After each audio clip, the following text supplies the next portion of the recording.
Under the unforgiving glare of the school hallway's fluorescent lights, a pair of scissors caught the gleam, flashing like a cold, merciless blade. The air buzzed with the hushed, slicing whispers of students pressed shoulder to shoulder, their eyes darting between curiosity and dread. At the center of this suffocating circle stood a uniformed officer, his face carved from stone, unyielding, emotionless, a statue of authority untouched by compassion. Before him, a girl sat rigid in a chair, her body locked in place as if invisible chains bound her to the seat. Tears carved glistening paths down her cheeks, her wide eyes reflecting a storm of fear, shame, and defiance. The officer's thick fingers seized a handful of her coiled, dark hair, yanking it taut with a cruel deliberateness that made her flinch. "Maybe now you'll learn some respect," he snarled, his voice a venomous lash that ricocheted off the metal lockers, sharp enough to cut deeper than the scissors ever could. "You think you're above everyone else because of that little speech you gave in class? Let's see how proud you feel now." Her trembling hands clutched the armrests, knuckles whitening as she fought to hold herself together. "Please," she whispered, her voice cracking like fragile glass. "This isn't right. You can't." But before she could finish, his meaty palm shoved her back down, pinning her with a force that stole her breath. The scissors snapped shut with a sickening snick, and a cascade of her hair tumbled to the linoleum floor, soft and light as fallen feathers. The crowd sucked in a collective gasp, a wave of shock rippling through them, yet their feet remained rooted, their courage swallowed by the weight of the moment. No one dared meet her gaze now, her head bowed, her spirit fraying under the officer's sneer. "No more attitude," he taunted, his lips curling with satisfaction. "No more thinking you can talk back. Maybe now you'll finally know your place." The humiliation seared her, a fire hotter than the tears scalding her face. Her chest tightened, each shallow breath a struggle as she drowned in the tide of her own powerlessness. Around her, students hid cruel giggles behind their hands, while others stared, their wide eyes brimming with horror and helplessness. Somewhere in the throng, a teacher's voice rose, timid but insistent, cutting through the tension like a dull blade. "Officer, this isn't necessary. She's just a kid." The woman stepped forward, her sensible shoes scuffing the floor, her brow creased with worry. She was no stranger to the school's dramas, but this was a violation she couldn't stomach. The officer whipped around, his broad frame towering over her, his voice exploding like thunder. "She broke the rules! This school's been too soft on her kind of behavior for too long. I'm doing what's needed, teaching her a lesson she won't forget." The scissors snapped again, another chunk of hair drifting down, and the girl's heart screamed in silence. She wanted to bolt, to claw her way free, to shout until her lungs gave out, but her legs felt welded to the chair, her body betraying her will. All she could do was endure as the officer's cruelty unfolded, each second a fresh wound. Then, like a crack of lightning splitting the storm, the front doors of the school burst open. The heavy thud of boots echoed through the corridor, deliberate and unrelenting, growing louder with every step. Heads swiveled, eyes widening as a man strode into view. His dark suit clung to his frame with quiet authority, a glinting badge pinned to his chest, catching the sterile light. The officer froze mid-cut, the scissors hovering as his gaze locked with the newcomers. "What are you doing here?" he barked, his bravado faltering for the first time. "This is a school matter." The man's voice sliced through the air, sharp and unyielding. "No, this is a federal matter now." Silence crashed over the room, thick and heavy, pressing down on every soul present. The officer took a shaky step back, the scissors quivering in his grip as if they'd suddenly grown too heavy to hold. "Step away from her," the man commanded, his tone low, lethal, a predator's growl wrapped in calm. "Now." For a heartbeat, the officer hesitated, his pride wrestling with the undeniable power radiating from the man. Then, with a metallic clatter that rang like a death knell, the scissors slipped from his hand and hit the floor. The girl lifted her head, her tear-streaked face a battlefield of disbelief and fragile relief. Yet the shame lingered, a bitter taste in her mouth as she glanced at the scattered pieces of her hair, her identity, her pride, strewn like debris at her feet. "You don't understand," the officer stammered, his once iron confidence unraveling thread by thread. She was out of line. Disrespectful. You had to nothing, the man snapped, cutting him off with surgical precision. "You abused your power, and now you'll face the consequences." The crowd, once paralyzed, began to stir. Phones emerged from pockets, their tiny screens glowing as students recorded every damning second. The officer's face drained of color, his authority slipping away like sand through his fingers. Then, from the edge of the chaos, a figure pushed forward. Her father, his eyes blazing with a fury so controlled it was almost serene. He locked his gaze on the officer, the man who had dared to strip his daughter of her dignity. "You picked the wrong person to mess with," he said, his voice trembling not with fear, but with a righteous wrath that promised reckoning. "You think you're untouchable? You're about to learn how wrong you are." The officer's mouth gaped, words failing him as he stumbled back, his bravado crumbling under the weight of his own actions. The man in the suit pulled out his phone, his movements swift and precise, dialing a number with the ease of someone who'd done this 100 times before. Within moments, the hallway filled with the sound of more boots, agents in dark jackets, their presence an unyielding wall of justice closing in. The students watched, jaws slack, as the officer who had wielded his power like a tyrant was now cuffed, his wrists bound by the very system he'd thought to manipulate. Whispers swelled into a chorus, some students turning away, unable to witness his fall, others staring with a mix of grim satisfaction and stunned disbelief. But the girl's eyes weren't on him. They were on her father, her rock, her shield, the man who had stormed into her nightmare and pulled her back from the abyss. Her heart still thundered with fear, but beneath it, something new flickered, a spark of hope, fragile but growing, fueled by the knowledge that she wasn't alone. As the officer was dragged away, his face flushed with humiliation, his voice rising in feeble protests, a question hung heavy in the air. How far would her father go to ensure justice wasn't just served, but carved into the world as a warning? And what fate awaited the officer now that the tables had turned so decisively? The lesson was clear, etched into the silence that followed. Power, when wielded without restraint, invites its own downfall. Justice, though sometimes slow, is a force that bends toward those who stand for what's right, and its consequences are a mirror held up to the corrupt, reflecting their ruin for all to see. Earlier that day, the morning sun had spilled through the slatted blinds of the Brooks' modest kitchen, casting golden stripes across the worn wooden table. The soft clink of plates mingled with the sizzle of scrambled eggs in a pan, the scent of buttered toast curling through the air like a warm embrace. Ava Brooks sat hunched over her notebook, her elbows digging into the table's smooth surface as her pen tapped a nervous rhythm against the lined pages. Her dark eyes skimmed the words she'd written, but her mind was elsewhere, rehearsing, refining, picturing the sea of faces she'd faced that afternoon. Today was no ordinary day. She was set to deliver a speech to the entire school, a moment she'd been building toward for weeks. Her topic, racial identity and systemic injustice, wasn't just a presentation. It was a piece of her soul, a cry for understanding in a world that too often turned its back. At the stove stood her father, Malcolm Brooks, his sharp gaze flicking between the morning news on his tablet and the eggs he stirred with an absent-minded hand. He was no typical dad. As the assistant director of the FBI, Malcolm had honed his life into a blade of discipline and instinct, a man who'd seen the darkest corners of human nature and emerged with an unshakable commitment to justice. At home, though, he tried to sand down those edges for Ava, the daughter who'd inherited his fire, his intellect, and his refusal to bow. "You're too quiet this morning," he said, his voice low but warm, not lifting his eyes from the screen. "That's not like you." Ava glanced up, forcing a smile that flickered and faded. "Just nervous, I guess.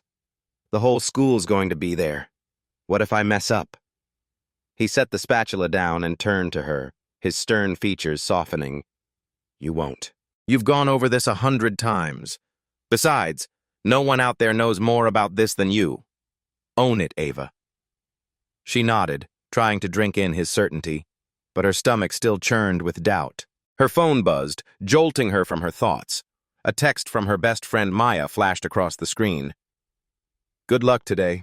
Don't let them scare you. Ava's lips twitched with a faint grin. Maya always knew how to lift her, but the encouragement couldn't erase the unease. She'd felt the undercurrent at school, the sidelong glances from teachers, the murmured judgments in the halls, and the looming shadow of Officer Derek Grant. He'd arrived a few months ago, a towering figure with broad shoulders and an aura of command that demanded obedience.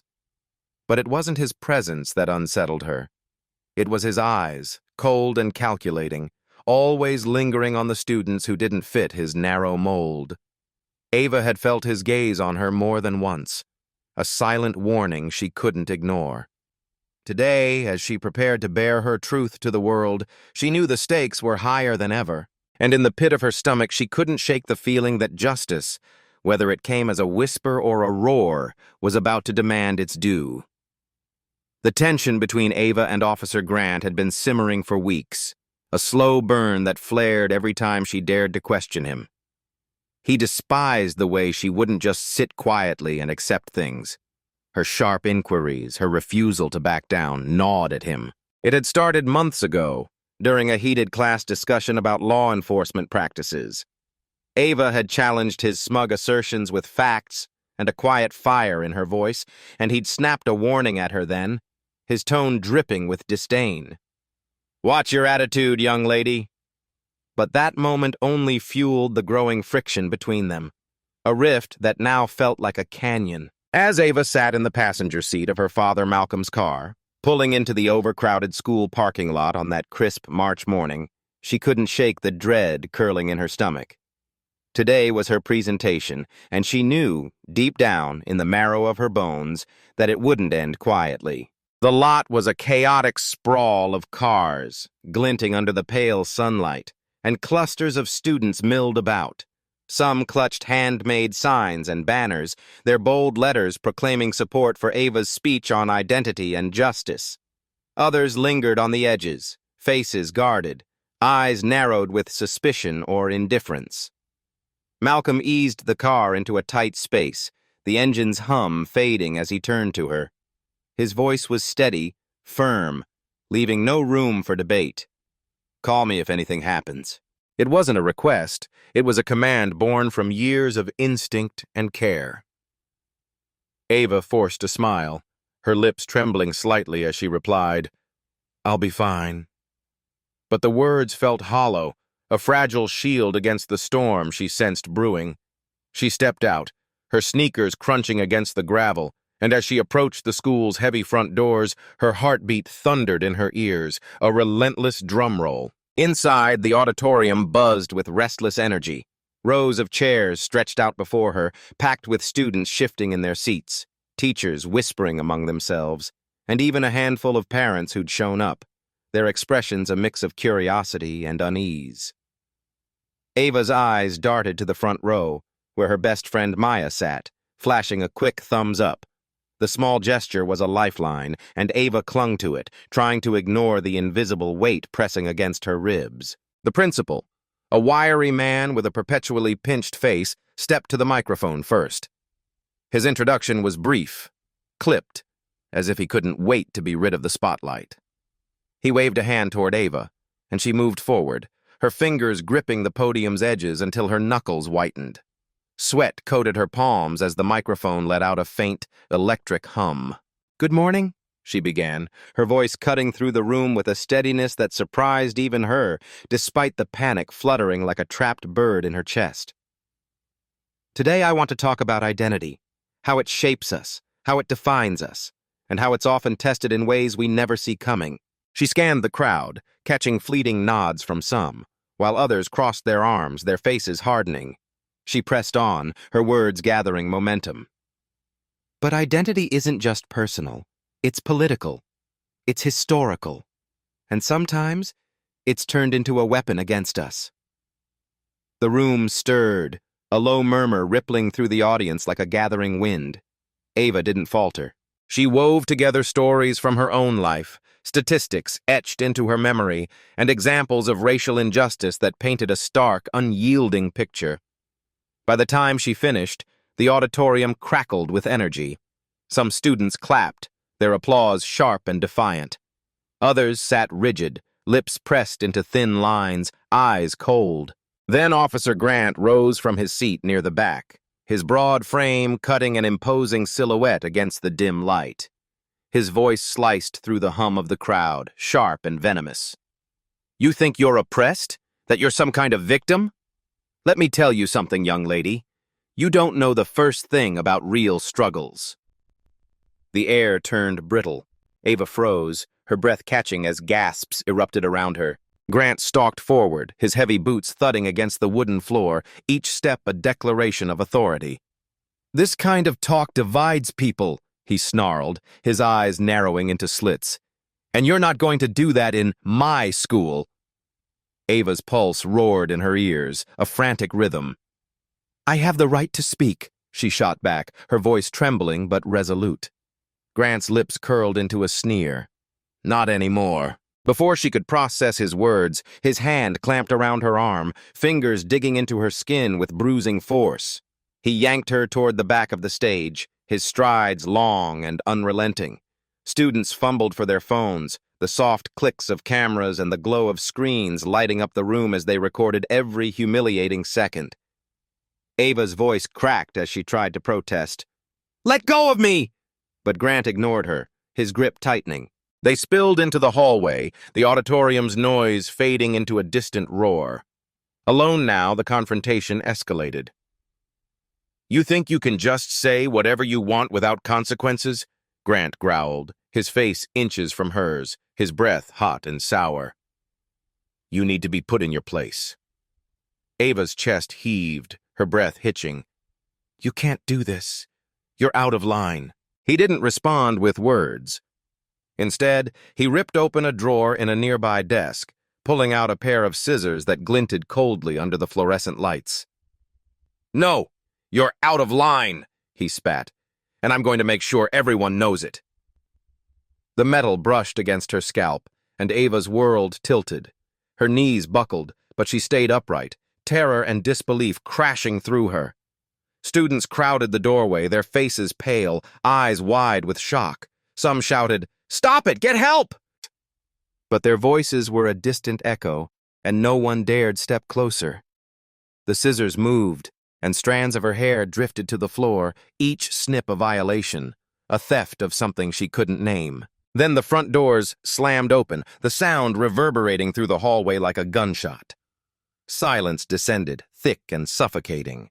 Grant's hand faltered, the scissors trembling as his gaze flicked toward the figure now standing at the entrance. Malcolm Brooks didn't need to speak. His presence alone commanded the space, a towering figure radiating control and fury. His sharp eyes locked onto Ava, taking in the scattered hair. The tears she hadn't realized were streaming down her cheeks, the raw fear etched into every line of her face. Her stomach twisted violently. She wanted to collapse into his arms, to let him sweep her away from this nightmare, but the way he stood, shoulders squared, jaw tight, a storm brewing beneath his calm exterior, rooted her to the spot. Grant broke the silence, his voice strained, defensive. "You can't just barge in here like this. This is a school matter, not a federal one." Malcolm raised a hand and Grant's words withered mid-sentence. "Let her go." The command was quiet but unyielding, a blade wrapped in velvet. Grant's fingers twitched, hesitating before he released Ava's arm. She stumbled back, her legs shaky, catching herself against the wall. Malcolm's gaze never wavered from Grant. "I don't know what you think you're doing here," Grant said, forcing bravado into his tone, though it wavered.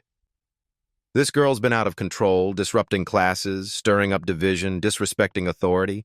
Someone had to—" "Humiliate her?" Malcolm's voice cut through Grant's excuses, sharp enough to draw blood. "Someone had to make an example out of her by assaulting her, by cutting her hair. Grant stiffened, his face flushing red. You don't understand what's been happening in this school. The tension she's causing. The only tension in this hallway is the one you created, Malcolm snapped, his words heavy with accusation. You put your hands on a child. You violated her rights. And you did it because you thought no one would stop you. The crowd of students swelled at the doorway, their phones still rolling, capturing every word, every tremble in Grant's posture. Ava felt their stares like pinpricks, but she couldn't move, couldn't breathe deeply enough to steady herself. Grant's hand drifted to the radio clipped to his shoulder, a reflexive grasp for control. I did what I had to do to maintain order. You abused your power, Malcolm countered, stepping closer, his presence shrinking the space between them. And now you're going to answer for it. Grant retreated a step, his jaw clenching. You're making a mistake, he hissed. You think you can walk in here and take over? I've been enforcing the rules in this school since before. This isn't about rules, Malcolm interrupted, his voice icy, precise. This is about your ego, your racism, your abuse of power. He gestured to the students, their faces a mix of awe and outrage. You thought no one would stop you because you thought no one could, but you were wrong. Grant's breathing quickened, his eyes darting to the crowd, then back to Malcolm. You don't scare me. You should be scared, Malcolm replied, his tone low, lethal. Not of me, but of what comes next. Ava's stomach lurched at those words. There was a finality in her father's voice she'd never heard before, a promise that this wasn't just a standoff, but the beginning of a reckoning. Grant's radio crackled, a burst of static slicing through the tension, and he reached for it instinctively. Malcolm closed the distance, his voice dropping to a whisper only Grant could hear. If you think this ends here, you're wrong. Grant's hand froze, and for the first time, Ava saw doubt flicker in his eyes, real, unguarded fear. But he squared his shoulders, defiance flaring. You don't have jurisdiction here, he said through gritted teeth. This is a school matter. Not anymore, Malcolm replied, stepping back and pulling out his phone. His eyes stayed locked on Grant as he dialed, his voice calm but unyielding. I'm requesting immediate backup. I need agents on site for detainment and investigation. Grant's face drained of color. You can't. I can, Malcolm said, cutting him off. And I will. The hallway thickened with tension, students whispering, their phones documenting every fracture in Grant's facade. Ava's heart hammered as she watched his confidence crumble, but it wasn't enough. She wanted him to feel the full weight of his actions, the shame he'd tried to force onto her, the terror he'd inflicted. She wanted justice, not just for herself, but for every moment he'd wielded his power like a weapon. The lesson here stretched beyond the walls of that hallway. Grant's actions weren't just a personal vendetta. They were a stark reminder of what happens when authority goes unchecked, when power is abused under the guise of order. His unraveling wasn't just his downfall. It was a mirror held up to a system that too often lets such men believe they're untouchable. Ava stood there, her breath shallow, her father's presence a steady anchor, and realized this was bigger than her fear, bigger than her pain. It was about consequences, the kind that echo long after the scissors fall silent. In the suffocating stillness of the hallway, Malcolm Brooks stood tall, his broad shoulders cutting an unyielding silhouette against the flickering fluorescent lights overhead. His dark eyes locked onto Officer Grant with an intensity that could have stopped a heartbeat. But his voice remained steady, deliberate, slicing through the thick air like a sharpened blade. Closer to me now, huh? You really believe this ends well for you, Grant? You honestly think you can twist this into some cheap racial narrative and walk away with your hands clean? Malcolm didn't so much as blink, his gaze shifting briefly to his daughter Ava, who stood a few steps behind him, before snapping back to the man in front of him. This isn't about race. Not even close. This is about consequences, real, hard consequences. Grant's hand lingered near his belt, fingers twitching as if itching to grab something. His badge, his gun, anything to reassert the authority he'd always worn like armor. But Malcolm didn't flinch, didn't step back, didn't give an inch. The hallway felt like a pressure cooker, the walls themselves seeming to lean in as the two men stood toe-to-toe, their breaths mingling in the charged space between them. Neither would yield. The air was heavy, almost alive with tension, vibrating with the unspoken threats hanging between them. Then, like a thunderclap shattering a fragile silence, the piercing wail of sirens erupted outside, slicing through the standoff. Grant's face crumpled, the bravado draining from his features as reality crashed down around him. His lips parted, but no words came, only a shallow, unsteady breath. Ava swallowed hard, her throat tight, her wide eyes darting between her father's unshakable resolve and the officer who, just moments ago, had tried to crush her spirit into dust. She could feel the shift in the room, a seismic ripple as the weight of what was about to unfold settled into her bones. Her hands trembled at her sides, not from fear now, but from the dawning realization that this moment was bigger than her, bigger than Grant, bigger than any single act of cruelty. It was justice, raw and unfiltered, unfurling before her eyes. Grant took a shaky step back, his hands quivering as the first wave of FBI agents stormed into the building. Their polished boots echoed against the tiled floor, a rhythmic march of inevitability. Malcolm didn't budge, his gaze steady as he watched the world tighten its grip around Grant like a noose. The hallway buzzed with chaos, sirens blaring, camera flashes popping from the growing crowd of students, their phones raised like a forest of silent witnesses. Yet Ava couldn't shake the gnawing certainty that this wasn't the end. Something darker, something deeper loomed on the horizon, building like the electric hum before a lightning strike. She could feel it in her gut, sharp and insistent, a warning she couldn't name. The air grew thicker, heavier, as if the tension itself had taken on weight, pressing against the peeling paint of the walls. Every sound seemed amplified, the scuff of nervous feet, the hushed whispers rippling through the onlookers, the cold, metallic snap of handcuffs locking around Grant's wrists. He stood frozen, his broad frame shrinking under the scrutiny, his trembling hands betraying the panic he tried to bury. The two agents flanking him were towers of authority, their crisp uniforms pristine, their faces carved from stone, unreadable, untouchable. But Grant's eyes weren't on them. They darted back to Malcolm, who stood just feet away, radiating a quiet, unshakable power that seemed to suck the oxygen from the room. Malcolm's voice cut through the din, low and lethal. "You thought no one would stop you, didn't you? You thought you could trample over whoever you wanted, whenever you wanted, and no one would dare push back." His words weren't a shout. They didn't need to be. They carried the weight of righteous fury, of justice long overdue, and something far more personal, a father's rage. Grant's mouth opened, a weak protest forming, but Malcolm's hand shot up, silencing him before a sound could escape. "No more excuses, no more lies. That badge doesn't shield you anymore." Grant's shoulders stiffened, his jaw clenching as if he could physically hold himself together against the tide crashing over him.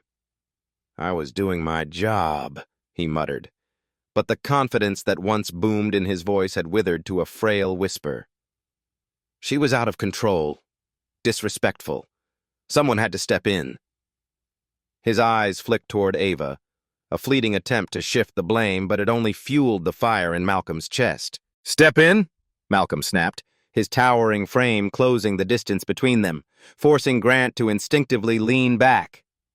"You didn't step in. You stomped over the line. You humiliated a child in front of her peers. You tried to break her spirit because she dared to stand up to you." His voice was a controlled burn, each word searing into Grant's crumbling defenses. The officer flinched, but defiance flared in his eyes, his voice rising in a desperate counterattack. She needed to be put in her place. Someone had to stop her from spreading hate and division. Malcolm's eyes blazed, and he took another step forward, his presence overwhelming. "Hate? Division?"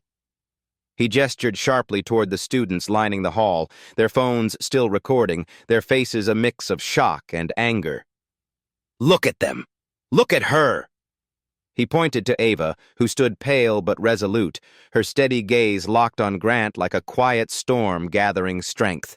"Does she look like the one spreading hate, or do you?" Grant's eyes flickered with something close to panic, his footing slipping as he scrambled for control. "You don't get it," he stammered, words tumbling out in a rush. "The pressure in this school, the rules are falling apart. Kids like her think they can say whatever they want, do whatever they want." "Kids like her?" Malcolm's voice sharpened, cutting through the noise like a guillotine. "You mean black kids. Kids who stand up for themselves. Kids who refuse to bow when people like you try to shove them down." Grant's face flushed crimson, his lips pressing into a thin line, but Malcolm didn't relent. "You didn't do this to enforce rules. You did it to send a message. Well, guess what? I'm sending one right back." The crowd shifted, their murmurs swelling as the agents tightened their grip on Grant's arms. Malcolm's voice dropped to a whisper, meant only for the man before him. "You thought you were untouchable. You thought no one could reach you. But you forgot one thing. You crossed the wrong person." Grant's breath hitched, his eyes darting wildly toward the agents now murmuring into their radios. He jerked back, but Malcolm leaned in closer, his voice calm yet razor-sharp. "Don't fight it. It's over." Grant's defiance flared one last time, his voice trembling with fury. "This isn't over. You can't just storm in here and tear me down. I've given years to this job. I've earned this position." Malcolm's jaw tightened, but his gaze never wavered. "You didn't earn it. You abused it." Grant's fists clenched, but the agents gave him no room to move. One began reciting his rights in a flat, mechanical tone, but Grant's focus stayed riveted on Malcolm. "You're going to regret this," he hissed, his voice low and venomous. "You're making a mistake." Malcolm's response was steady, unshaken. "The only mistake I made was not stopping you sooner." The crowd pressed closer, phones capturing every word, every tremble in Grant's frame. Students whispered, some in disbelief, others in quiet triumph. Ava stood at the edge of it all, her breath shallow, her chest tight as she watched the man who'd tried to crush her now cuffed and cornered. It should have felt like victory, but the relief she'd expected didn't come. Grant's voice broke through again, ragged and defiant. "You think this ends with me? You think this school doesn't have my back? These parents, these teachers? They'll stand with me, they'll fight for me." Ava's heart twisted, doubt creeping in, but Malcolm didn't falter. "Let them," he said, his voice a quiet thunder. "Because after today, everyone will know exactly who you are, and so will they."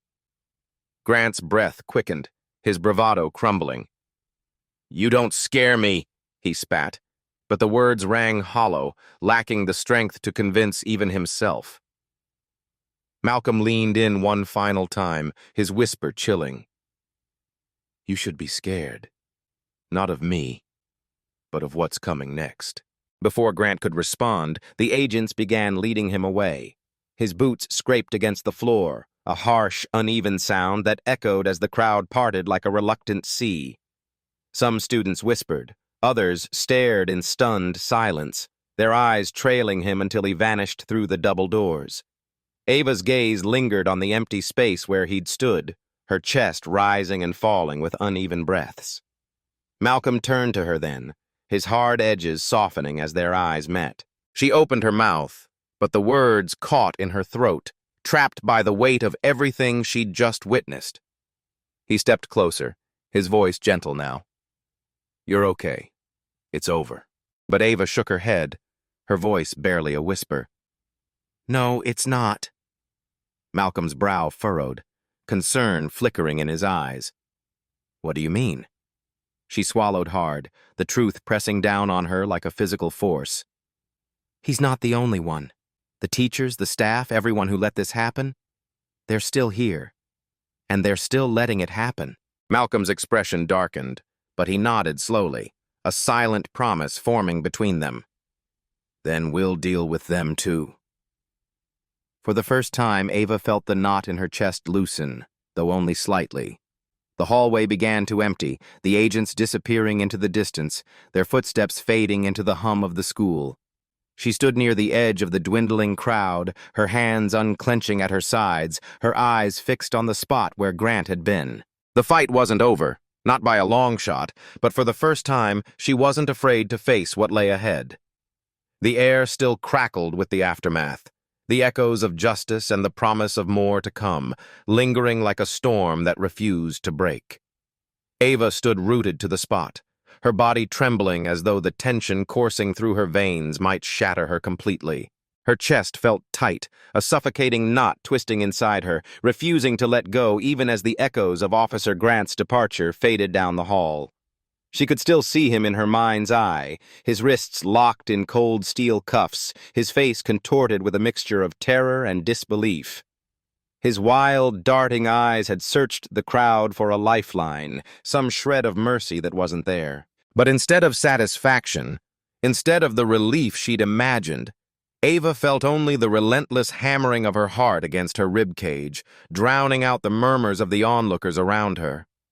It was as if her body refused to believe the nightmare had ended, as if it knew something deeper, something uglier, still lingered unresolved.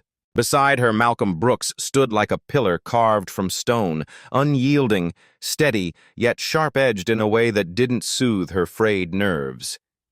His presence wasn't a balm. It was a brace, a silent promise of strength for whatever collision was still to come. The words they'd exchanged just moments ago hung in the air like a storm cloud, heavy with unspoken meaning, their weight pressing down on both of them. He shifted slightly, his dark eyes flickering toward her, and when he spoke, his voice cut through the chaos of her thoughts, low, deliberate, each syllable measured like a man choosing his steps across a minefield. "It's over," he said, his tone firm but lacking the closure she so desperately craved. The words felt hollow, a temporary patch over a wound too deep to heal with platitudes. Ava's head shook before she could stop it, a visceral rejection of his assurance.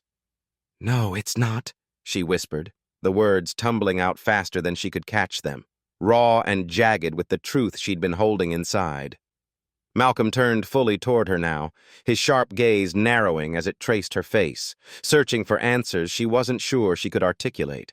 "What do you mean it's not?" he asked, his voice softening just enough to reveal a flicker of concern, though the steel beneath it remained, an edge honed by years of battles fought and scars earned. She swallowed hard, her throat tight with the storm of emotions raging inside her, anger, fear, betrayal, all clawing their way to the surface. "Because it wasn't just him," she said, her voice trembling but gaining strength as the dam broke. "It was never just him. Everyone saw what he was doing, the teachers, the principal, all of them. They watched it happen." Her words spilled out in a rush now, fueled by a fury she could no longer contain. They saw him strutting through the halls, targeting students, humiliating us, me, and they turned away. Or worse, they covered for him. They told us to respect him, to follow the rules, to stop making waves. They let him wield his badge like a blade, cutting us down while they stood by and did nothing. Malcolm's face darkened as she spoke, the lines of his jaw tightening until the muscle twitched beneath his skin. He didn't interrupt her, didn't try to smooth over her anger with empty reassurances. He just listened, his silence a rare gift that let her rage breathe, let it fill the space between them. "They knew," Ava pressed on, her voice rising, sharp and accusing. "They saw him corner kids in the corridors, saw him mock us until we felt like nothing. And when I spoke up, when I dared to say it was wrong, they turned it on me. They made me the villain, the troublemaker, just for refusing to stay silent. And now he's gone. Grant's gone. But they're still here. They're still letting it happen, and no one's holding them accountable." Her words hung there, quivering with the weight of her pain, and for a moment the air felt too thick to breathe. Malcolm's hand found her shoulder then, a gentle pressure that barely registered through the fire consuming her. She didn't pull away, but she couldn't stop either. The anger poured out like a river breaking its banks. "They acted like I was the problem," she said, her voice cracking under the strain. "Like I was the one disrupting everything. just because I wouldn't bow my head and take it. And even now, with him in cuffs, it doesn't feel like justice. It feels like a pause, a break before they find someone else to take his place. Malcolm's grip tightened slightly, grounding her as her words threatened to unravel her completely. When he spoke, his voice was low but steady, a lifeline thrown into the chaos of her spiraling thoughts.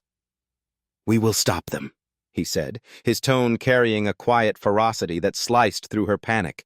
"Not just him. All of them." His eyes locked onto hers, unwavering, and for the first time she glimpsed the depth of his resolve. Not just a father's protective instinct, but a man who'd seen too much injustice to let it stand. Before she could respond, the sharp clatter of footsteps broke the moment, hurried and uneven against the tiled floor.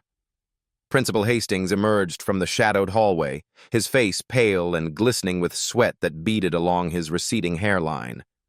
He tugged at his tie with jittery fingers, trying to compose himself, but his movements betrayed him, nervous, skittish, like a man teetering on the edge of a cliff. His eyes darted briefly toward Ava, then skittered away, settling on Malcolm instead. "Mr. Brooks," he began, his voice thin and strained, forcing a calm he clearly didn't feel. "We need to talk about what just happened. This situation, it's complicated." Malcolm's eyes narrowed, his posture stiffening as he turned to face the principal fully. "The situation," he repeated, his voice sharp enough to cut glass, "is already being handled. Or did you miss the part where Officer Grant was escorted out of here in handcuffs?" His words dripped with contempt, each one a challenge that Hastings couldn't dodge. The principal swallowed hard, his Adam's apple bobbing as his gaze flicked nervously between Malcolm and Ava. "Yes, of course," he stammered, his hands rising in a feeble attempt to placate them. "But there are protocols we need to follow, procedures." "Protocols?" Malcolm's voice slashed through the excuse like a whip, his patience evaporating. "You're talking about protocols now? After you let that man terrorize students in your school for months? After you let this happen to my daughter?" His tone was a blade, honed and lethal, and Hastings flinched as though struck. The principal's hands hovered in the air, palms out, a desperate shield against the accusations raining down on him. "No one wanted this to happen," he protested weakly. "But we can't just rush into accusations." "The school's reputation," Ava interjected, her voice trembling but razor-sharp, cutting through his flimsy defense before Malcolm could respond. Hastings recoiled, his eyes widening as she stepped forward, her anger surging anew. "That's what you're worried about, isn't it? The school's reputation?" Her words grew louder, each one a hammer striking nails into the coffin of his excuses. "Do you have any idea what it felt like to sit there while he cut my hair in front of everyone? To stand there, helpless, while he laughed and made me feel like I was nothing? Do you know what it's like to be treated like you don't belong, like you're the problem, just for existing?" Hastings' mouth opened, but no words came. His face crumpled, a mask of guilt and panic. But Ava wasn't done. Her voice broke, raw with fury and pain, yet she pressed on. "You knew what he was doing. You saw it. Every time he singled me out, every time he humiliated me. And you let it happen. You defended him. You let him turn his authority into a weapon, and now you're standing here, sweating over the school's image instead of the lives he ruined." Malcolm stepped in then, his presence a towering shadow at her side, his voice low and unyielding. "She's right," he said, his eyes boring into Hastings with an intensity that made the man shrink. "You knew. And now you're going to answer for it.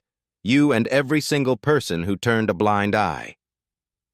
His words were a promise, not a threat, delivered with the calm certainty of a man who'd already set the wheels of justice in motion. Hastings stumbled back a step, his voice faltering as he grasped for a defense. This isn't what it looks like. We didn't know it had gotten this bad." "You knew," Malcolm cut him off, his tone dropping to a dangerous whisper, each word heavy with finality. "And there's already an investigation, not just into Grant, but into this entire administration. Every ignored report, every student who felt unsafe, every excuse you made to protect him, it's all coming to light." Hastings' eyes widened, his breath hitching as the weight of Malcolm's words sank in. "You can't," he began, his voice cracking, but Malcolm didn't let him finish. "I already did," he said, his gaze unrelenting, pinning the principal in place until he turned and fled, his trembling hands fumbling for his phone as he disappeared around the corner, muttering about calling the school board. Ava's chest heaved, her breaths shallow and ragged as the reality of the confrontation settled over her like a heavy fog. She turned to Malcolm, her voice quieter now but still quaking with emotion. "What happens now?" she asked, searching his face for something solid to hold on to. He met her gaze, his eyes steady but burdened with the weight of their shared fight. "We keep going," he said simply, his voice a quiet vow. "We make sure no one ever goes through this again." She nodded, a small gesture, but her mind was already racing ahead. The hallway had emptied out, the crowd dispersing like smoke, but the tension remained, a palpable force that clung to the walls, the floor, the very air she breathed.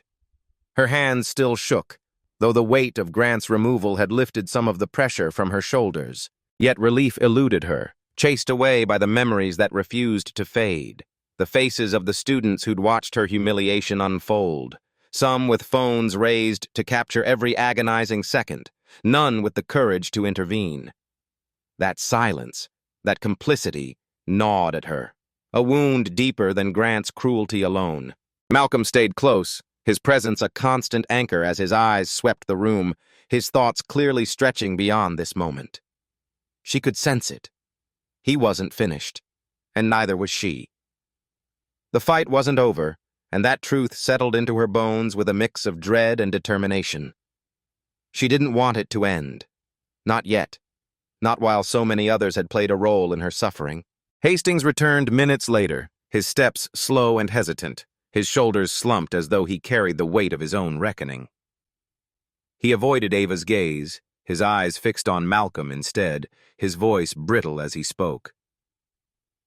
"I've spoken with the school board," he said, though the nervous tremor in his tone betrayed his fear.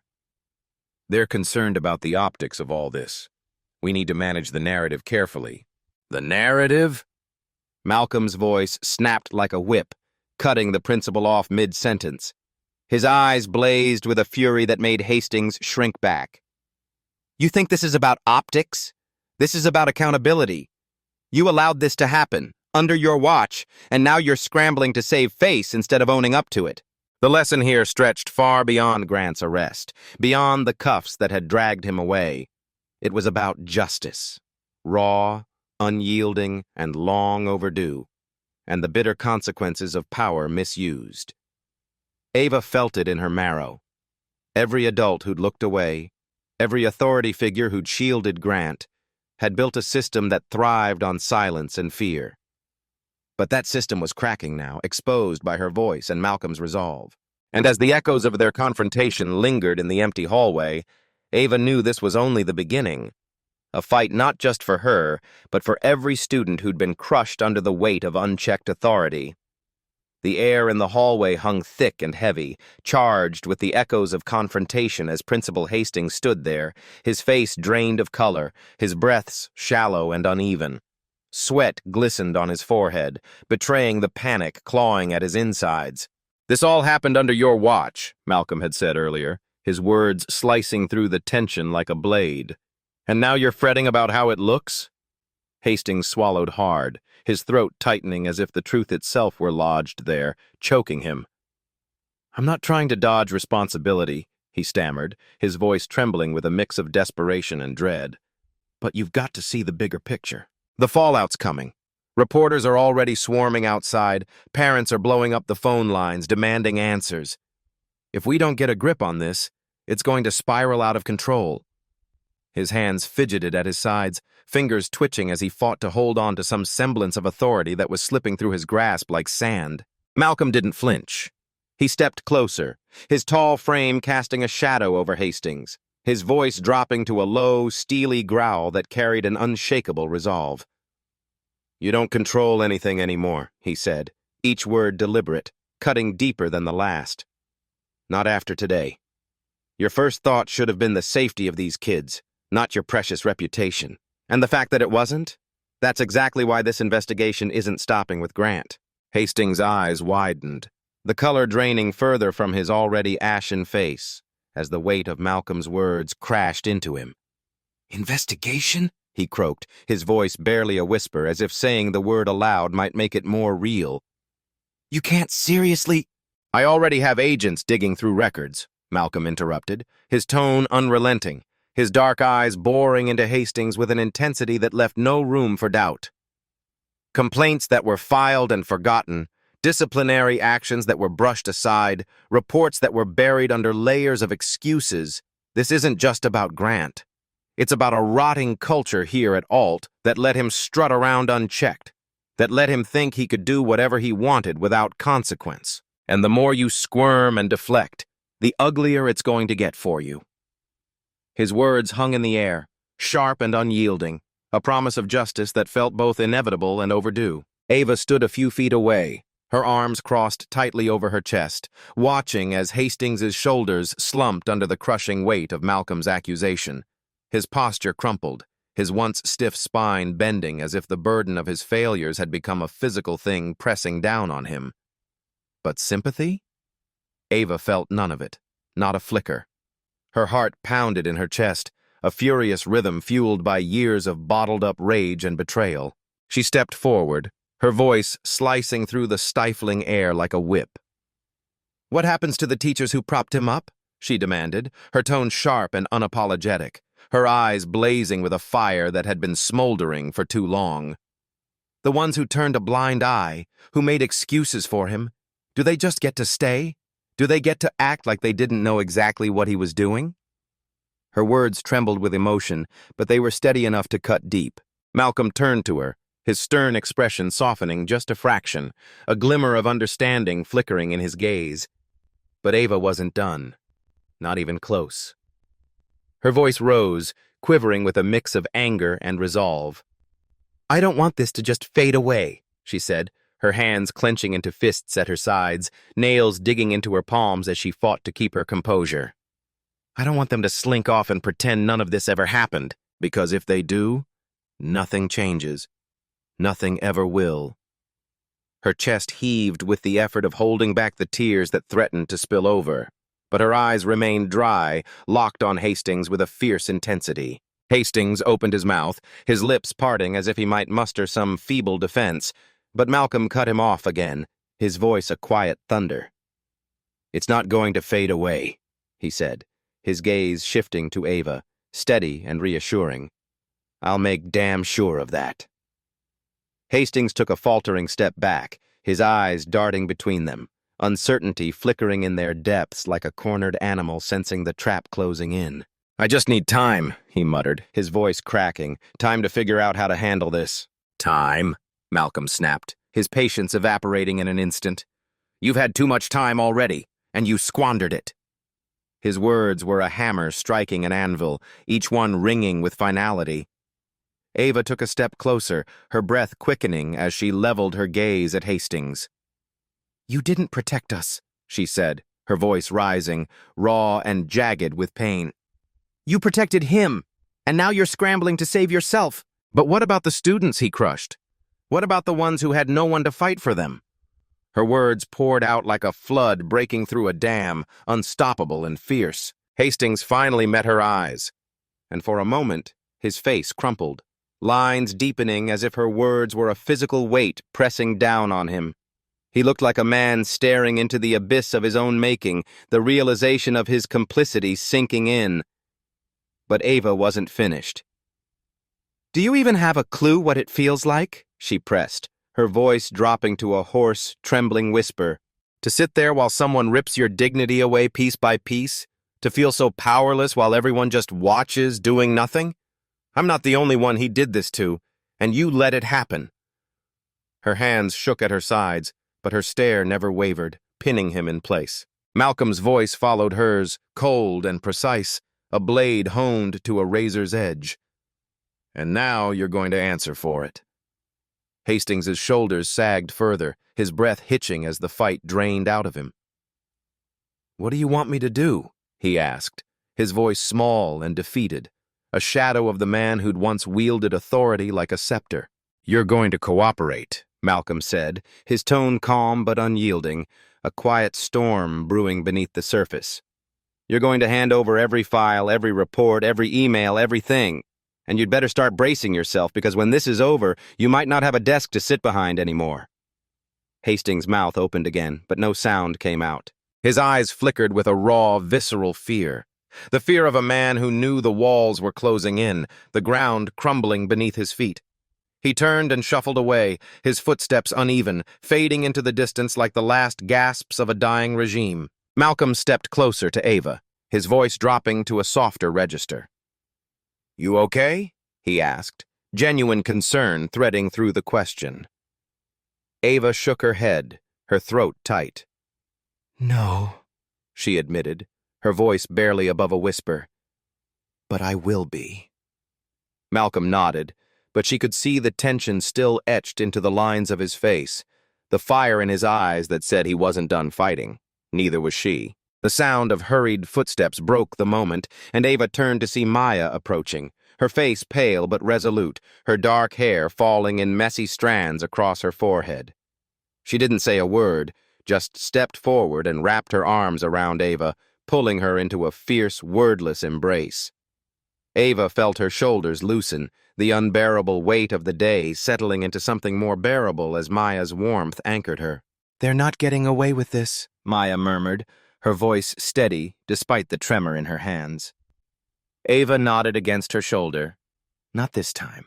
Malcolm watched them for a moment, his sharp eyes softening at the edges, a rare glimpse of something human breaking through his steely exterior.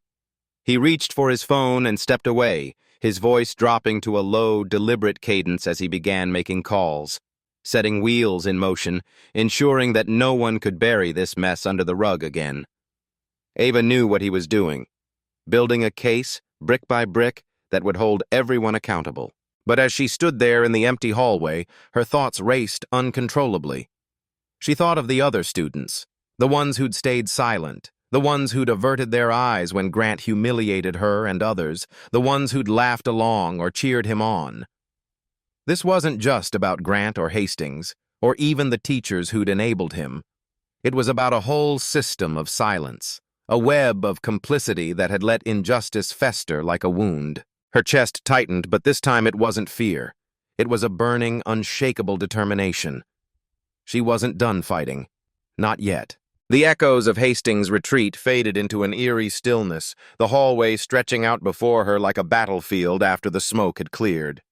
Her pulse still thundered in her ears, her hands clammy and cold, the weight in her chest a stubborn, immovable thing. Malcolm stood nearby, his phone pressed to his ear, barking orders in a tone that left no room for negotiation. She could see the strain in his posture, the way his jaw clenched, the way his shoulders squared as if he were holding up the world. It was both comforting and unnerving, a reminder that the fight was far from over. Maya stayed close, her presence a lifeline in the chaos. Even so, Ava felt the enormity of what had happened pressing down on her, threatening to drag her under. Her eyes drifted to the spot where Officer Grant had stood earlier, his smug defiance shattering the moment the handcuffs snapped shut around his wrists. That first rush of satisfaction had quickly soured into something hollow, a bitter aftertaste that lingered. "You should sit down," Maya said gently, her voice cutting through the fog in Ava's mind. Ava shook her head, her response sharper than she intended. "I don't want to sit. I can't sit." Maya's expression softened, her brown eyes warm with understanding. "You're shaking," she pointed out, nodding toward Ava's hands. Ava glanced down and saw the truth of it, her fingers trembling uncontrollably, as if her body hadn't yet caught up to her mind. She balled them into fists, willing the shaking to stop. "I'm fine," she said, but the lie tasted bitter on her tongue. Maya didn't push her. She just stayed there, a quiet, steady presence. "You don't have to be fine," she said softly. "Not right now." Ava's breath caught and she turned away, her eyes stinging with unshed tears. "I just keep thinking about how everyone watched," she whispered, her voice so quiet it barely reached her own ears. "They saw what he was doing, and not one of them did anything." Maya stepped closer, her words measured but firm. They were scared, Ava. Just like you were. But I couldn't move, Ava said, her voice breaking. I couldn't do anything. And the worst part? For a second I thought maybe he was right. Maybe I did deserve it. Maya's tone sharpened, cutting through Ava's spiral. Don't you dare say that. Don't you let him win. Ava's shoulders trembled as she let out a shaky breath, and Maya stepped in front of her, forcing her to meet her gaze. You didn't deserve any of this. He did this, and so did everyone who let him think he could get away with it. Malcolm's voice broke through as he ended his call and approached them. They won't get away with it, he said, his tone heavy with certainty. The investigation's already rolling, Grant's facing charges, and the school's going to answer for every report they ignored. Ava looked up at him, her voice unsteady. What if it's not enough? What if nothing changes? Malcolm's expression softened, but the fire in his eyes burned brighter. It will. It has to. Ava's stomach twisted, doubt gnawing at her like a relentless beast. She wanted to believe him, needed to. But the memories of Grant's sneering face, his casual cruelty, kept clawing at her. The way he'd looked at her like she was nothing, like he had every right to tear her down, and how no one had stopped him. This wasn't just about one man's abuse of power. It was about the consequences that rippled out from it, the justice that had been denied for too long. And as she stood there, flanked by Maya's quiet strength and Malcolm's fierce resolve, Ava knew one thing for certain. She wouldn't let silence win again. Not ever. The air in the hallway hung heavy, thick with tension that seemed to cling to every surface, the scuffed linoleum floor, the faded posters curling at the edges, the lockers standing like silent sentinels along the walls. Ava stood there, her chest tight, her breath shallow, as the echoes of what had just happened reverberated through her mind. She could still feel the weight of it all pressing down on her, the suffocating realization that stopping him, Grant, might not have been the end of anything. What if there were others like him lurking in the shadows? What if this was merely the first crack in a dam about to burst? Her thoughts spiraled, dark and relentless, and she barely noticed Malcolm watching her until his voice broke through the storm in her head. I know you're scared, he said, his tone softening like a man trying to coax a wounded animal out of hiding. I know you're angry, and you have every right to be, but this doesn't stop with him. It doesn't stop today. His words were steady, but there was a tremor beneath them, a hint of something raw that Ava hadn't expected from someone like him, someone who always seemed so unshakable.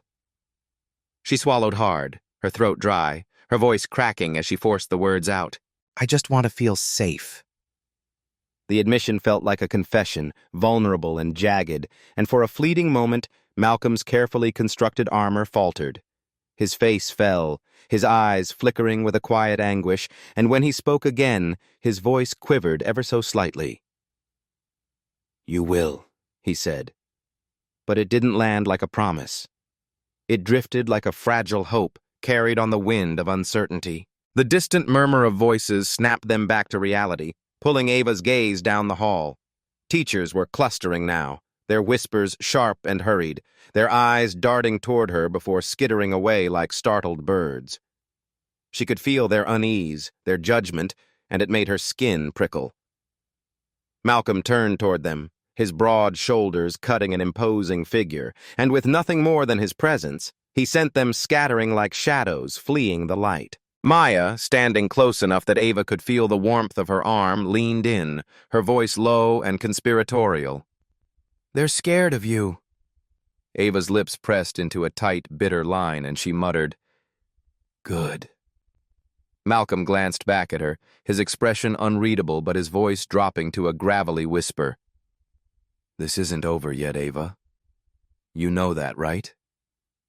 She nodded, her voice steadier this time, though her heart still hammered against her ribs. I know. The sound of footsteps grew louder, a rhythmic thudding that made Ava's head snap toward the end of the hall. A group of agents had returned, their suits crisp, but their faces etched with grim determination. One of them approached Malcolm, his voice hushed but urgent, and though Ava strained to catch every word, only fragments broke through the din. Reports pouring in, multiple complaints, possible negligence charges. Malcolm's jaw tightened, his eyes narrowing as he gave a curt nod. "Make sure nothing's buried," he ordered, his tone clipped and unyielding. The agent responded with a sharp nod of his own before vanishing down the corridor, leaving Malcolm standing there, his shoulders rigid with tension. Ava took a tentative step closer, her voice trembling despite her efforts to steady it.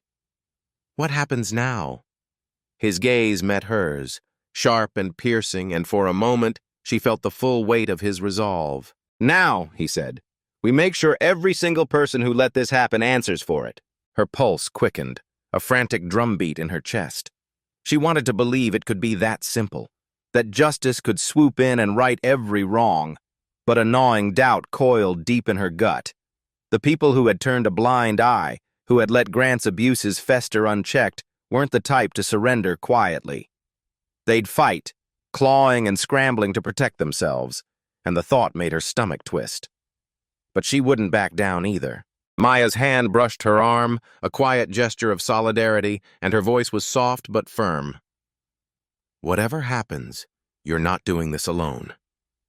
Ava nodded, her chest still trembling but her resolve hardening. "I know." Malcolm's phone buzzed again, a harsh vibration that cut through the moment. He stepped away to answer it, his voice turning sharp and commanding as he barked orders into the receiver. Ava's eyes swept the hallway, taking in the faces of the teachers and students still lingering like ghosts. Some watched her with guilt etched into their features, their eyes downcast as if they couldn't bear to meet her gaze. Others looked relieved, grateful that they hadn't been the ones caught in the crosshairs of this nightmare. Her hands clenched into fists, her nails biting into her palms, not out of fear this time, but out of a burning determination that surged through her veins. Maya's voice broke through again, gentle but unwavering. "You're not done, are you?" Ava shook her head, her tone resolute. "Not even close." The hallway seemed to grow colder, the air sharpening as the buzz of voices swelled. At the far end, teachers huddled in tight knots, their whispers slicing through the silence like shards of glass. Some stole glances at Ava, only to look away the moment her eyes met theirs, as if acknowledging her might drag them into the tempest swirling around her. She stood rooted to the spot, her heart pounding so fiercely she could feel it in her throat, her thoughts racing too fast to grasp. Malcolm was still on his call, pacing a few feet away, each step deliberate, each word measured. The tension in his shoulders was palpable, a silent testament to the burden he carried, the weight of every choice, every move he made in this unraveling chaos. But even that couldn't untangle the knot of dread tightening in Ava's stomach. Maya stayed by her side, a steady anchor in the storm, but even her presence couldn't quell the flood of emotions threatening to drown Ava. Anger that burned like wildfire, frustration that gnawed at her resolve, and a deeper, more insidious fear. It wasn't Grant she feared anymore. He was gone. A monster felled. No. This was a fear of what loomed ahead, of a future where this fight might not change a thing, where the bystanders who'd enabled him slipped through the cracks unscathed. Her fists tightened, her nails digging deeper until she felt the sting, and she vowed silently to herself she wouldn't let that happen. Malcolm ended his call with a sharp snap of his phone, turning back to her. His face was a mask, unreadable, but his eyes gleamed with a fierce intensity that made her pulse race faster. The silence between them stretched, heavy and suffocating, until he finally closed the distance between them. "I need you to be ready for what comes next," he said, his voice low but ironclad. Ava swallowed hard, forcing the lump in her throat down. "I'm ready." His gaze softened for a heartbeat, a fleeting crack in his stoic facade before it vanished. "This isn't over," he continued. "The investigation's moving fast, but it's going to get messy. People are going to start pointing fingers, trying to save their own skins, even if it means dragging someone else down with them." Her stomach lurched, a sickening twist of dread. What if they come after me? She asked, the question slipping out before she could stop it. Malcolm didn't flinch, his voice steady as stone. They won't. Not while I'm here. She wanted to cling to that assurance, to let it soothe the doubt gnawing at her edges, but a whisper of uncertainty lingered. And what about the others? She pressed. The teachers who defended him? The ones who looked the other way? Malcolm's expression darkened, but his tone remained even. They're already being questioned. If they had any part in this, they'll face consequences. Ava shook her head, frustration bubbling up. That's not enough. Consequences don't fix what they did. They don't erase the fact that they let this happen. His voice dropped, heavy with a quiet gravity. No, they don't. But it's a start. Before she could argue, a new voice sliced through the clamor, sharp and accusatory. You think this fixes everything? Ava and Malcolm turned to see Mrs. Reynolds, one of Ava's teachers, standing a few feet away. Her arms were crossed tightly over her chest, but her face betrayed a flicker of unease she couldn't quite mask. Ava's chest tightened, her breath catching as she snapped, "What's that supposed to mean?" Mrs. Reynolds' voice hardened, though it wavered at the edges. You think tearing this school apart is going to make things better? You think dragging everyone through the mud is going to fix what happened to you? Malcolm stepped forward, his presence looming like a thundercloud, his tone cutting like a blade. Are you seriously trying to blame her for this? Mrs. Reynolds flinched, a quick jerk of her shoulders, but she didn't retreat. I'm saying this school isn't perfect, she shot back, but what happened today didn't start with Grant, and it's not going to end with him either. Maybe instead of trying to burn everything down, you should think about what comes after. Ava's voice cracked as she stepped forward, her emotions spilling over. What comes after? What comes after is kids feeling safe. What comes after is people like you not turning your backs when something's wrong. Mrs. Reynolds' composure faltered, her voice trembling. It's not that simple.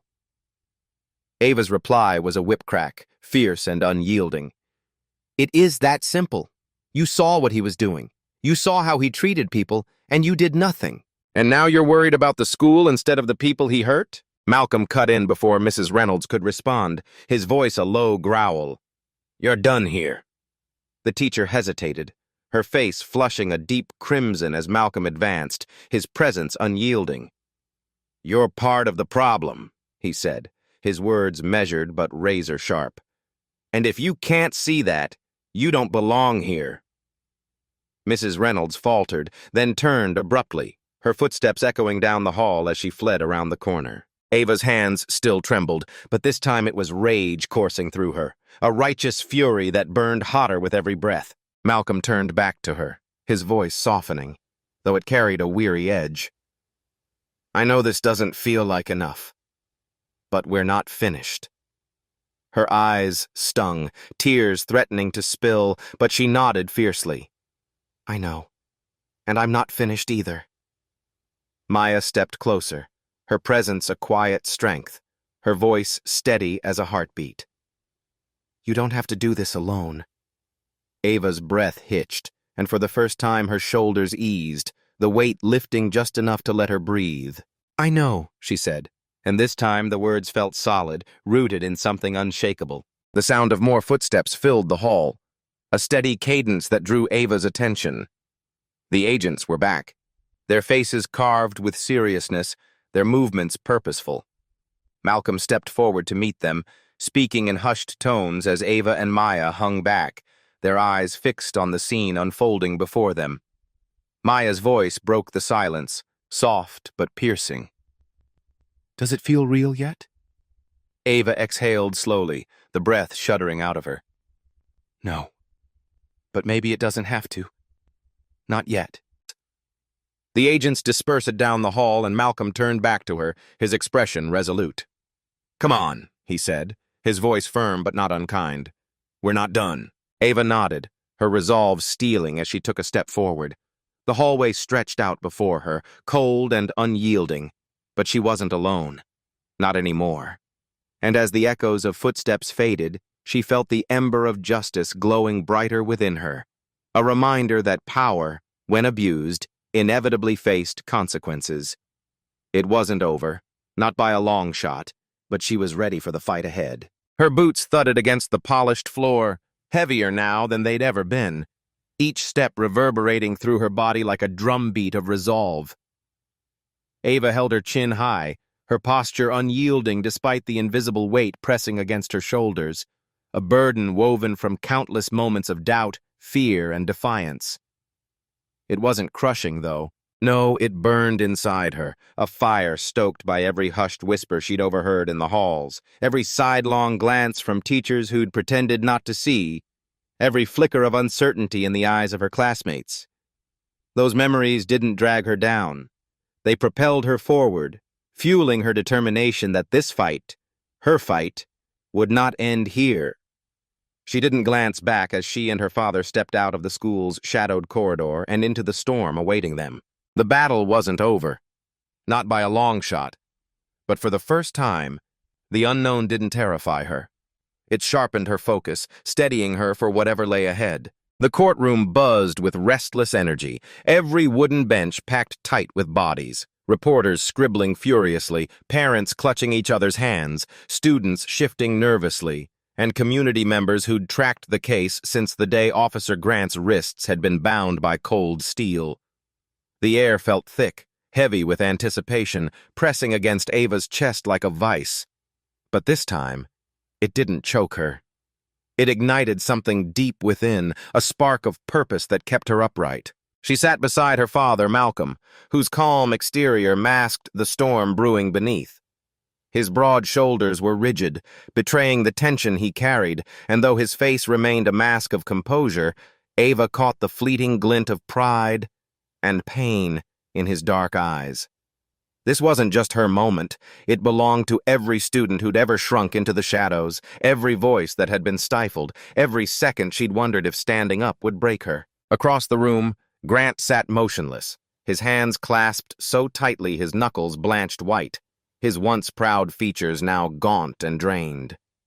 The swagger that had defined him, the arrogance that had emboldened him to wield his power like a weapon, had evaporated, leaving behind a shell of a man, hollowed out by his own undoing. Ava's gaze lingered on him, unflinching. Pity didn't stir in her heart, not after the wreckage he'd left behind, not after the flood of stories that had poured out during the investigation, tales of students cornered, mocked, and stripped of their dignity, their cries ignored for far too long. The evidence had mounted swiftly, a landslide of damning truths that tore apart the carefully constructed mask Grant had worn for years. When the judge's gavel struck, silencing the murmurs that rippled through the room, his voice boomed with authority, delivering the verdict. Guilty on multiple counts. The words hung in the air, sharp and final, slicing through the tension like a blade. Ava exhaled, a slow, shuddering breath she hadn't realized she'd been holding since that fateful day in the hallway. A smile didn't cross her lips, not yet, but the crushing weight that had shadowed her for months began to dissolve, drifting away like ash in the wind. As Grant was led out, his cuffs clinking faintly, his eyes darted toward her for a fleeting second. There was no fire left in them, no venom, no resistance, just the dull, defeated acknowledgement of a man who'd lost everything. Ava didn't avert her gaze. She wanted him to see her there, unbroken, unwavering, a living testament to his fall. Malcolm's hand settled on her shoulder, warm and steady, grounding her as the crowd began to thin. "It's done," he murmured, his voice low but resonant, carrying the weight of a father who'd fought alongside her. She nodded, but deep down, she knew this was only the first chapter. The investigation had unearthed a rot far deeper than anyone had imagined. Teachers who'd feigned blindness, administrators who'd buried complaints under layers of paperwork, and a web of prejudice that stretched into the school's very foundation. Principal Hastings had been the first to crumble, resigning before the hearings could even begin, his name now a stain on the town's history. Whispers followed him, rumors of desperate attempts to salvage his career in another district, only to be met with slammed doors and cold shoulders. Ava felt no sympathy for him.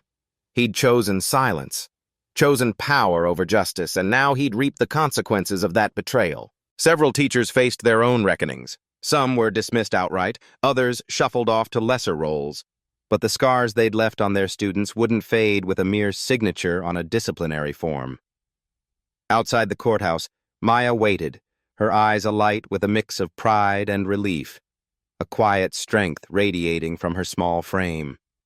She didn't say a word at first, just stepped forward and wrapped Ava in a fierce embrace. For the first time in weeks, Ava let herself sink into it, the warmth of her friend's arms a lifeline amid the chaos.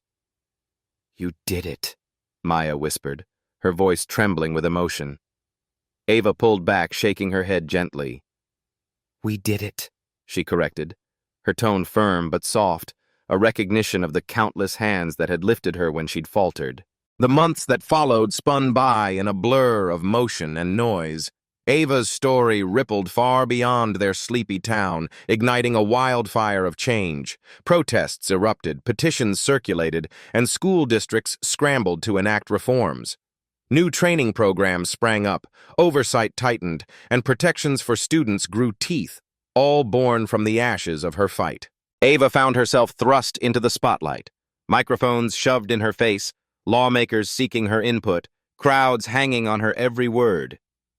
At first, the attention felt like a tidal wave threatening to swallow her whole, but as the days turned to weeks, it morphed into something else.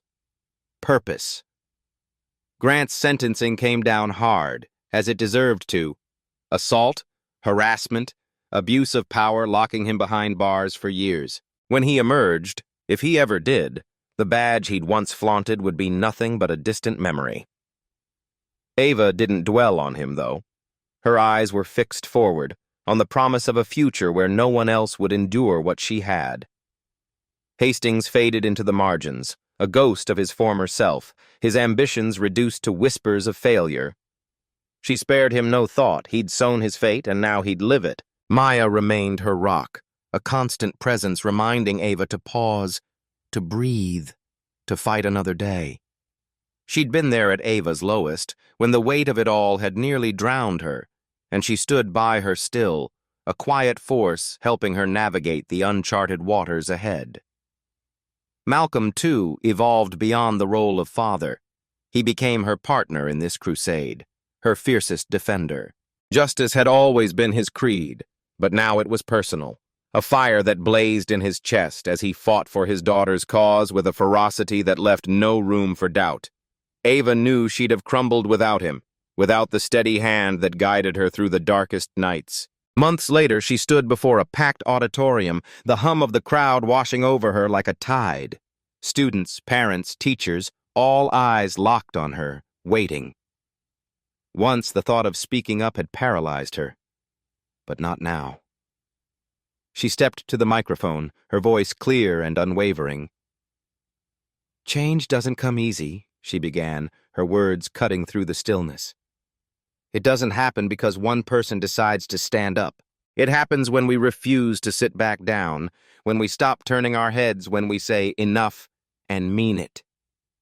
The room hung on her every syllable, and for the first time, Ava felt she belonged there, not as the trembling girl who'd once sat in fear, but as someone forged anew, stronger, bolder, louder.